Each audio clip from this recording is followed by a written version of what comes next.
Rick the critic when she come into your place, so you best not forget it. She gon' tell you how it is, cause she's Rick the critic when she all up in your city. Oh, you best not forget it. Let you know if she like it and if she get with it. Let the whole world know and be the first to admit it. Let you know if it's good and if she get Hi, I'm Rick the Critic, and thank you for allowing me to be in your house. This is December. This is the last month of the year, and next year we'll be talking about 2012 and all the new things that are going on. Today, I'm going to talk to you about um, some financial institutions that I'm not happy with. And my guest today is Mr. Waldo, and we're going to talk about just some things that we need to do going into 2012 to kind of safeguard what's going on, and some things that we can do to actually fight back. So just sit down, relax, and we're going to talk and have a really good time, and hopefully you'll get a lot of information. One of the things that I do want to say to you before we move on is that Cuisinart, the people that make the waffle makers or the griddles and the coffee makers and all that, you know what? Let me tell you, I'm they're on the suck wall for me, mainly because what they've done is they make a product that lasts 3 years, and the 3 years and 1 day later, the whole thing breaks down. So I had a coffee no, toaster that I had for over 3 years. And so when I called them to ask them about replacing it because the thing didn't go up and down, when I talked to them about it, what they said was is that, well, the warranty has expired. I said, well, how long is the warranty? And they said the warranty was 3 years. So 3 years and 1 day after, the warranty's no good. So you know what? They're making very disposable products. To be very honest with you, I've used my grandmother's toaster and she died at 100 years old. I've used her toaster and I could still use a GE product. So Cuisinart, nah, we don't want to buy from you. You guys, hey, do not buy anything from them. And I'll be talking about them even in 2012, okay? Well, I'm through with them. Their customer service sucks. When I called them, they said to me that there was nothing they could do about it. I said, you can't replace the parts. You can't do anything. No, we can't do anything about it. So you know what? The heck with them. We can buy much better products because they clearly make an inferior product. We'll buy some better products. And in 2012, we won't give Cuisinart a nickel, okay? I'm here for you, and you guys call me and let me know when things are going wrong. My girlfriend Pam actually got the toaster, and we went back and forth on this thing. It's just crazy. Anyway, and I'm really pissed off at Wells Fargo too. But anyway, before I get into anything, let me introduce my guest is Mr. Waldo. Mr. Waldo, are you there? Mr. With Waldo, you. can you hear me? Yes, I can. Are you able to hear me? Yes, absolutely. Great. I am just welcome to Rick the Critic. And I know that we've talked about some things in the past. Last month I had Mr. Bill on and we talked about some things. Today I have Mr. Waldo on. We're going to talk about some financial institutions. We're going to talk about some things that you can do. Because Wells Fargo, as frankly, is not one of my best friends, and you very well know, as my viewers, that I've had a lot of incidents with Wells Fargo. But listen, I was very interested to know when I was talking to Mr. Waldo earlier, we were talking about some financial institutions. Mr. Waldo, remember when we talked earlier about, we talked about Wells Fargo, we talked about that $5 charge with Bank of Yes, America? absolutely. Right. Could you go a little bit into it, my viewers? I know that when we talked, we were talking about how that thing kind of got shot down. And my question to you is, how do we, what do we do to kind of safeguard? I mean, what can we do to actually? I know we're going into a cashless society. I know that today you said something to me very, very interesting when you said something about the gold, the backing, the gold. What did you tell me earlier today? Well, of course, gold has been doing well until the last few days when it seems to have just fallen over the edge of a cliff. Gold was doing quite well, and now all of a sudden it is not doing well at all. And the reasons for that are probably multifold. We have to realize and recognize that we no longer live in a world where events happen in isolation. There are things that take place outside of this country, many, many thousands of miles away, that affect our markets very gravely. It is probable, now in fact, talking about markets, today was an up day in the stock market, which means there was probably good news with regard to the banks in Europe maybe being about to solve some of their problems.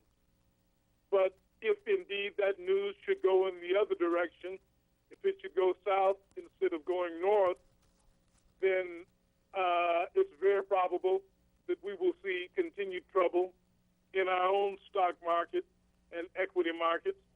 And that is just the way it's going to be. The whole world is connected these days. And believe me, something that seems to be good for the liver is bad for the spleen, and vice versa. There's very little that we, the common man, or common, even investors, can do about it. And that's simply the way it is. Now you said something about the gold, the price of gold going down. I know that in recent times past that the gold was, I think it went up to like $1,800 an ounce or something to that effect. And you're saying that it did a drop. Was it a big drop or just kind of like it went down a couple $100 or 50 bucks? Gold, or what? gold, as you say, was doing quite well. And then very recently, the last few days or last week or so, there has been what amounted to almost I'll call it a precipitous drop. And just fell off the edge of a cliff. How does that affect us as consumers? Well, consumers almost always take the hit, while the people who are traders and middlemen usually manage to make a few bucks or a lot of bucks. It doesn't matter what happens, they seem to be covered. We have to understand that when we play in those markets on any level, we are at the mercy of the professionals and the people who know how to make money in the markets, whether they go up, down, or sideways. And that is the thing to keep in mind. But there is always a way to make money, some money, whether the market is moving up, whether it's moving down, whether it's moving sideways. About the only way those people don't make money is if the markets don't move at all, which doesn't happen. You know, this is a world of action, and everything is in motion, always. And only when the markets stop do those folks not make money. It's a little bit like if you stop moving, the first thing people will figure is, well, she's dead. And that would probably be the case, because Yes. while you're alive, you will move, Yes. if only to breathe a little. But and the markets are the same way. If they're moving, they're alive, and somebody's making something. The only time that money isn't being made is if there's no movement at all. If the whole thing were to become static, then you could say, well, I don't know what's going on. It must be dead. But short of that, somebody is profiting. So now, what do you, because as we roll into 2012, what do you think would have been, I know you and I talked about some energy alternatives, but what do you think as, pardon me, as consumers, because not a lot of us are well versed in the stock market. Not a lot of us were able to purchase a lot of gold and kind of hold back on it. And even if we did, so you said it plummeted a little bit today. So even if we did stockpile some gold, we still are, probably back almost in the middle stage again, in the middle. But what I'm saying to you is, what do you see 2012? What do you see? How do you see us going? I know when we talked about some things earlier, we talked about the energy, alternative energy, but what do you see us heading in 2012? I think that 2012 will show us what we usually find in election years. There will be the appearance of a hard-working Congress and legislature trying to turn the country around and to implement anything that they can sell the American public as good for its welfare, whether it is or isn't. That's what they'll be trying to convince us of. And so we'll see a great deal of activity, which I characterize as something that Shakespeare would have regarded as much ado about nothing. And that is about what it will amount to. It will be a great deal of nothingness, because when the smoke clears, we'll be exactly where we are, which is basically nowhere. The middle class in America, we have to remember, is shrinking so fast that there comes a day when you won't be able to find the middle class at all. You will have the rich, and you will have the poor and the sub-poor. And as for what's in between, you wouldn't be able to find it with the magnifying glass. And that, I think, is where we are going to wake up and realize that we are. The latest numbers and statistics on the poor people in America now indicate that 1 out of every 2 is barely above the poverty line and maybe not above it. The social programs, there's just a plethora of them, and the number of people who qualify or even who need to be on them is increasing daily. We are no longer a country of affluence or affluent people. The American economy and the Americans who used to make it what it was at one time, we're all in the toilet. And I rather suspect, and I'm sad to say, but we're probably going to remain there. I think that I think that Obama will get another 4-year term. I think that when that term comes, I mean, when that happens, because we don't really have, the Republicans really don't have a solid candidate, I think that it's going to turn around. I don't think it's so gloom and doom. I mean, I feel like there's a hope. I think that there's some things that are going to come about that are going to present a change for us. I see a better 2012 than I saw in the last 4 years. I really do. But I'm hearing you, Mr. Waldo, and you're talking, it's kind of like, well, it's no hope, it's gloom, it's doom. I don't see that. I really think that we've got a great chance at bouncing back and our economy bouncing back and moving forward. I certainly hope that you're right. That would be wonderful if it could happen.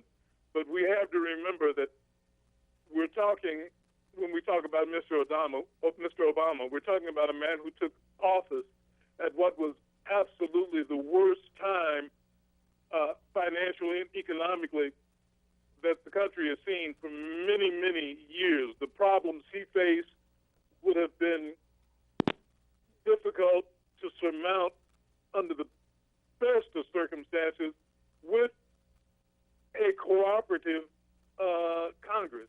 And he certainly has not had that. Let's face it, there are those who are absolutely dedicated to undoing the man and making certain that nothing he says or wants can be implemented or come to pass. And these people who call themselves patriots don't care how badly they damage America as long as they can damage Mr. Obama and his reputation. So it's still going to be difficult. I think even if he's reelected, and like many people, I certainly hope that he will be, because I can't see that there's anyone else. Certainly the Republicans have not offered anyone else who I think has any viable alternatives for turning the country around. So we might as well give Mr. Obama a chance.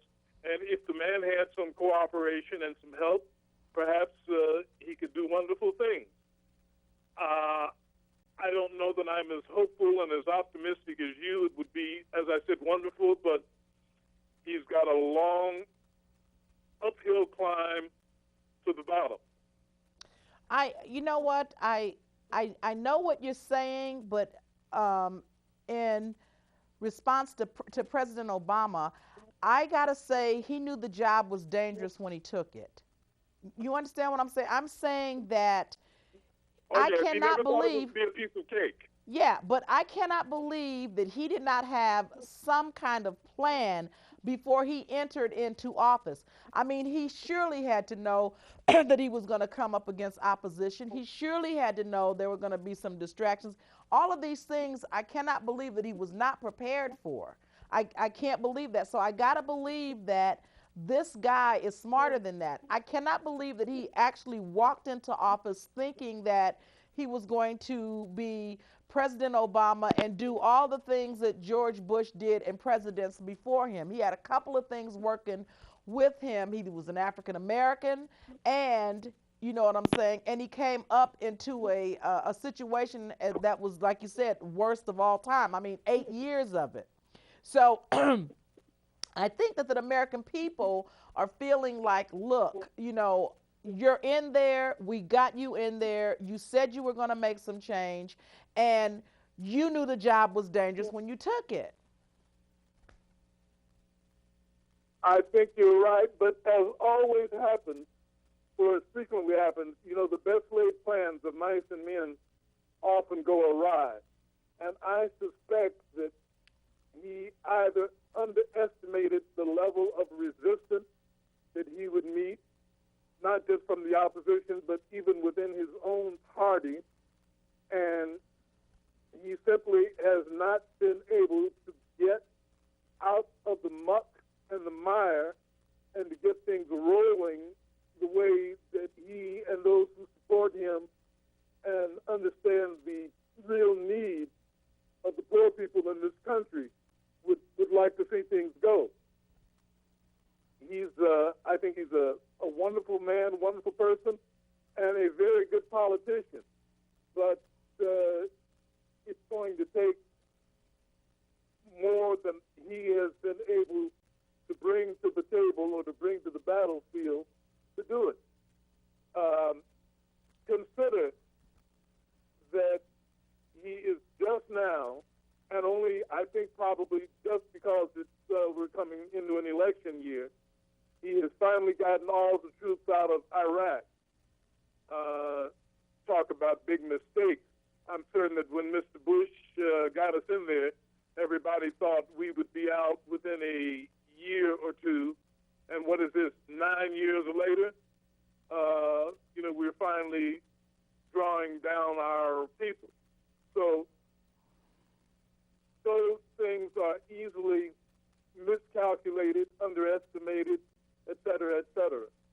And as far as fixing the economy, you know, we've got some problems that we are attacking in fundamentally the wrong way.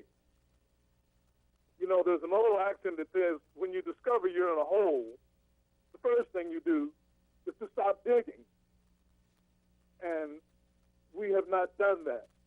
You know, we know that financially, that economically, we're in a hole, and yet we seem to keep digging and digging and digging. And no one can agree and find any kind of consensus on what really needs to be done or what might work. And there might be several different approaches, all of which are viable. And yet we have too much dissension among the parties to follow any one course of action and to implement it and stay with it long enough for it to be effective. And I just don't know how we can turn that around.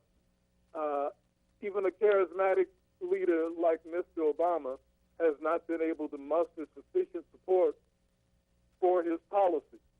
And I don't think that he's going to be able to do that. If for no other reason than that big money is lined up against it. You were talking about the banks earlier. you talk about big institutions and big money, you know, who other than the banks? You know, they embody corporate America. They are the very embodiment of corporate greed in America. Absolutely. I don't disagree. I agree with you wholeheartedly. But again, I say that if if indeed he gets 4 more years, and I'm really sure, I'm really hoping that he does, because I would love to see him actually have some things that he wants to have done, actually see them go through. Um, as hopeful as I am of that, if he already knows the first 4 years that they're tying his hands, clearly President Obama is going to have to get another strategy.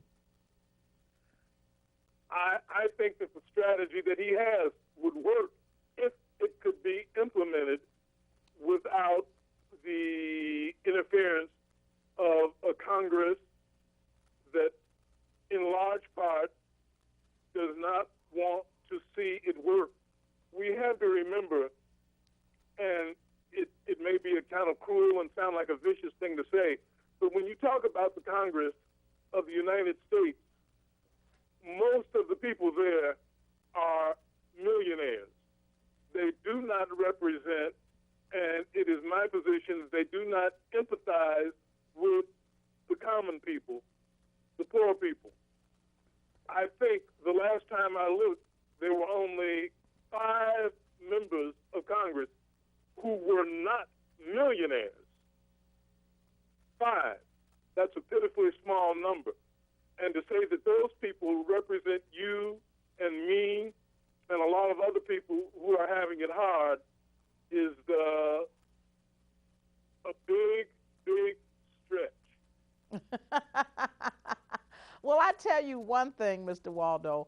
I still have to believe, and I still have to uh, stay encouraged, because I know that it doesn't look good, but I do know, and I have to believe that what we have to do is, and I think the biggest problem with this whole thing is that once President Obama was elected as president, I think that the people got very comfortable and very laid back. I worked at the polls last year in November, and I'm telling you, I probably saw from 6 in the morning until 9 o'clock at night, and from 9 to 9, I think I probably saw maybe all of 120 people to come out and vote. And Wow. and this was in Pasadena, downtown Pasadena, 120 people. So what we as people, as American citizens, I'm not talking about black, I'm talking about people, period. We need to vote for the other people to come in to support President Obama's decision. I think we just got lax with it. And I think that we just forgot that, we can't, I say, he's in there. No, he still needs the support of the people. He still needs the support of the Senate. He still needs the support of Congress. And if we don't put the people in place to raise their hand and say, yes, I agree with this guy, and yes, I think we should implement this program, then we're gonna be back to square one. But I gotta say again that being in office for the first 4 years, okay, I'm thinking that's kind of a trial run. You kind of a baby, you on training wheels, you get in the feel of being the president, blah, blah, blah. I am looking for President Obama to come out in the next 4 years swinging, punching, and I mean getting very serious with it. And if he doesn't get serious with it in these 4 years, I'm going to be very disappointed. Well, I think you're right in that now is the time, if ever there was a time. Typically, the first 4 years, you're almost in a position of being a lame duck. Right. In that you spend so much time trying to put yourself in a position to be reelected so that the second 4 years, you can let it all hang out and do whatever needs to be done. Absolutely. Because you're no longer worried about being reelected. So maybe with that business of, will I still be in office, maybe with that off his mind, he will be in a position to give it all he has. Yes. Nevertheless, we cannot forget that there are still those who will do anything, and I do mean anything, to defeat his plans and his program. We have these people in Washington, D.C., named or called, they go under the name of lobbyists. And night and day, these people are trying to devise ways to further their own cause and the cause of their constituents and those who pay them money, and I mean big money, to peddle their influence. Most notably, I will point to, first of all, to Newt Gingrich, who has made buku bucks, as a lobbyist since he left office. And here's a man who I can't even believe that his name would actually come up for consideration. Forget his moral shortcomings. Normally anybody who's caught cheating on their wife 3 times, or who divorces their wife, I believe it was the second wife, who had cancer, and he divorced her. Here's a man who was censured, I believe it was 84 times. 84 times he was reprimanded and censured. And then finally, he was fined, I believe, $300,000, which he paid. And then the next time, they just kicked him out. But how could a man with that kind of record even draw serious consideration? You know what? Again, it's the American people. But listen, some closing thoughts. We're down to 30 seconds, and we got to wind it down. But listen, Mr. Waldo, will you come back and we continue this conversation? I would love to do that, Rick. Great. I would love for you to come back, because I would love to get into that, because we're so forgiving. We forget. And just like you said, this guy, how could he even come up? And actually, people take him seriously. If you cheat on your wife, you more than likely will cheat on your taxes and everything else. That's my bottom line. But listen, it's been great. Thank you very much for coming, Mr. Waldo. I'm so glad we had this conversation. We are winding down. This is the holidays. You guys, please be safe. Be careful. There's a lot of things going on out there. There are people that are following the UPS truck, and they are actually seeing packages delivered and wait until they leave, and then they come and snatch the packages. So if you have some packages coming, have your neighbor keep an eye on them, or at least tell the parcel UPS to leave a note, and you will pick them up at the designated area, because people are coming and getting them. There are people snatching purses. There's a lot of stuff going on. People are desperate. They're doing crazy things, and you just got to be safe out there, okay? Listen, thank you so much for having me, Rick. Thank you so much, Mr. Waldo. Thank you. Oh, man, listen, I had a great time with you guys. Remember, as I said before, Cuisinart works. Do not buy any product by Cuisinart. Don't even buy it. It's a piece of garbage. They set it up with inferior products, and they want you to purchase them, and they're only going to last the time of the warranty, and after the warranty's over, they're going to break down. Don't waste your money. Let's start to do some research about products that are made right, okay? I'm Rick the Critic. You might even find something made in America. Thank you so much. Absolutely, Mr. Waldo. He said something made in America.